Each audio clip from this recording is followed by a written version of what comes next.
카프카 쓰시는 분들이라면 누구나 한 번쯤은 겪어보는 골치 아픈 문제 있죠. 바로 메시지 중복입니다. 분명 한 번만 처리하라고 보냈는데 왜 자꾸 두 번씩 들어오는지. 자, 오늘은 이 보이지 않는 위협을 완벽하게 길들이는 실무 전략 지금부터 제대로 한번 파헤쳐 보겠습니다. 자, 한번 상상해 볼까요? 사용자한테 100포인트 적립 이벤트를 보냈는데 우리 시스템이 이걸 글쎄 2번 처리해 버리는 거예요. 그냥 작은 실수 아닌가 싶지만 과연 그럴까요? 이 작은 중복 하나가 어떤 엄청난 나비 효과를 불러올 수 있습니다. 결과는 생각보다 훨씬 치명적일 수 있어요. 데이터는 그냥 엉망이 되는 거고요. 고객 신뢰는 와르르 무너지는 거죠. 포인트가 2배로 쌓이는 건 약과고 만약 결제였다면요. 중복으로 돈이 나갈 수도 있는 거잖아요. 이건 단순한 시스템 정확성 문제를 넘어서서 바로 고객과의 신뢰 문제입니다. 아니 그럼 이 유령 같은 중복 메시지는 도대체 왜 자꾸 나타나는 걸까요? 이거 혹시 버그 아니야? 라고 생각하실 수 있는데 절대 아닙니다. 오히려 카프카의 아주 중요한 핵심 설계 철학이랑 깊은 관련이 있거든요. 자, 한번 파고 들어보시죠. 카프카가 우리한테 해주는 약속이 하나 있어요. 바로 최소 한 번은 전송하겠다는 거죠. 이게 무슨 뜻이냐면 메시지가 아예 사라지는 최악의 상황보다는 차라리 중복되는 게 낫다. 이런 배짱인 겁니다. 그러니까 최소 한 번이라는 말은 뒤집어 보면 2번, 3번 갈 수도 있다는 뜻이 처음부터 숨어 있는 거예요. 자, 그럼 어떤 상황에서 중복이 주로 발생하느냐? 대표적인 범인이 한 3명 정도 있습니다. 컨슈머가 나 일 끝났어요 하고 보고하는 걸 실패하는 오프셋 커밋 실패. 그리고 일이 너무 오래 걸려서 다른 컨슈머한테 작업이 넘어가는 리밸런싱. 마지막으로 운영자가 일부러 데이터를 다시 처리하는 의도적인 되감기가 있죠. 특히 이 중에서 저희가 집중해서 볼 건 첫 번째, 두 번째, 바로 오프셋 커밋 실패란 리밸런싱입니다. 가장 흔한 케이스부터 한번 따라가 볼게요. 자, 우리 앱이 메시지 하나를 딱 받아서 처리를 깔끔하게 끝냈어요. 그리고 카프카한테 보고를 하죠. 저 일 다 끝냈습니다 하고요. 그런데 바로 그 순간 네트워크가 잠깐 깜빡하면서 이 보고가 중간에 사라져버린 거예요. 카프카 입장에선 어떨까요? 기다려도 감감무소식인 거죠. 그럼 카프카는 이렇게 생각합니다. 이거 처리가 안 됐나 보네. 다시 보내줘야겠다. 하고 똑같은 메시지를 또 보내주는 겁니다. 앱은 일을 끝냈는데 카프카는 못 끝낸 줄 아는 거죠. 또 다른 경우는요. 일이 너무 오래 걸릴 때 발생해요. 카프카는 컨슈머들한테 주기적으로 잘 있니? 하고 생존 신호를 받거든요. 그런데 어떤 컨슈머가 한 메시지를 너무 오래 붙들고 있으면 카프카는 쟤 지금 뭔가 문제 생겼다 이렇게 판단하고 그룹에서 쫓아내버립니다. 그리고 걔가 하던 일은 다른 건강한 컨슈머한테 넘겨주죠. 근데 여기서 문제가 생겨요. 일을 넘겨받은 컨슈머는 마지막으로 성공했다고 기록된 지점부터 다시 시작하는 거예요. 그러니까 이미 처리는 됐는데 보고가 안 된 메시지부터 다시 처리하게 되는 바로 그 중복이 또 발생하는 거죠. 자, 원인은 알았어요. 그럼 이 피할 수 없는 중복 어떻게 막아야 할까요? 오늘 설명의 핵심입니다. 가장 정석적이면서도 제일 확실한 방법. 바로 처리된 메시지 테이블이라는 패턴을 소개해 드릴게요. 이 패턴 원리는 아주 간단합니다. 메시지를 받으면 그 메시지만의 고유한 아이디가 있을 거 아니에요. 그 아이디를 이미 처리한 메시지 목록이라는 테이블에 쏙 넣어보는 거예요. 만약에 이미 들어있는 아이디라면 데이터베이스가 이거 이미 있는데? 하면서 고유 키 제약 조건 때문에 에러를 뱉어내겠죠.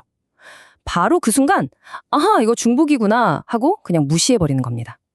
만약 삽입이 성공하면 그제서야 진짜 해야 할 비즈니스 로직, 포인트를 준다거나 하는 일을 하는 거죠.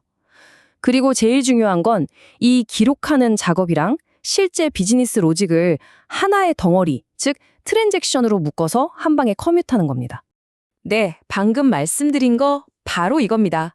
이 패턴의 심장이라고 할 수 있어요. 비즈니스 로직이랑 중복 체크용 기록을 반드시 하나의 데이터베이스 트랜잭션으로 묶어야 한다는 것. 왜냐고요? 그래야 되려면 둘 다 되고 안 되려면 둘 다 안 되는 원자성이 보장되기 때문이죠. 어설프게 하나만 성공하면 그게 바로 데이터 재앙의 시작입니다. 만약에 이걸 하나의 트랜잭션으로 안 묶으면 어떻게 될까요? 딱 2가지 끔찍한 시나리오가 펼쳐집니다. 첫 번째, 일은 다 해놓고 기록을 깜빡하는 경우. 시스템은 일이 안 된 줄 알고 나중에 똑같은 메시지를 받아서 일을 또 하겠죠? 이게 바로 중복 실행입니다. 두 번째는 더 최악이에요. 일은 실패했는데 기록은 성공이라고 해버린 경우. 시스템은 이거 처리 끝났네? 하고 넘어가 버리니까 정작 중요한 작업이 영영 실행되지 않고 사라져버리는 거죠. 데이터 유실입니다. 물론 이 처리된 메시지 테이블 패턴이 거의 만능에 가깝긴 하지만요. 우리가 쓸 수 있는 카드가 이것만 있는 건 아닙니다. 상황에 맞게 쓸 수 있는 다른 도구들도 몇 가지 더 알아두면 좋겠죠. 가장 먼저 우리가 처리하는 이벤트의 성격을 파악해야 해요. 포인트 100점 추가 같은 건 어때요? 실행할 때마다 100점, 200점, 300점 계속 쌓이죠? 이런 건 중복에 아주 치명적입니다. 반면에 주문 상태를 결제 완료로 변경 같은 건요? 한번 결제 완료가 되면 그 명령을 100번이고 1000번이고 다시 실행해도 결과는 똑같이 결제 완료잖아요. 바로 이런 성질, 여러 번 실행해도 결과가 똑같은 걸 멱등성이라고 부릅니다. 애초에 우리 로직을 이렇게 멱등하게 설계하는 것 자체가 최고의 중복 방어 전략이 될 수 있는 거죠. 자, 그럼 우리의 방어선을 한번 정리해 볼까요? 여러 겹으로 쌓을 수 있어요. 1차 방어선은 비즈니스 로직 자체를 멱등하게 만드는 것. 그리고 최후의 보루 2차 방어선은 데이터베이스의 고유키 제약 조건을 활용하는 겁니다. 이건 절대 뚫리지 않죠. 여기에 하나 더, 성능을 위해서 레디스 같은 초고속 캐시를 앞단 필터처럼 둘 수도 있어요. DB까지 가기 전에 웬만한 중복은 여기서 다 걸러내는 거죠. DB 부하를 확 줄여줄 수 있습니다.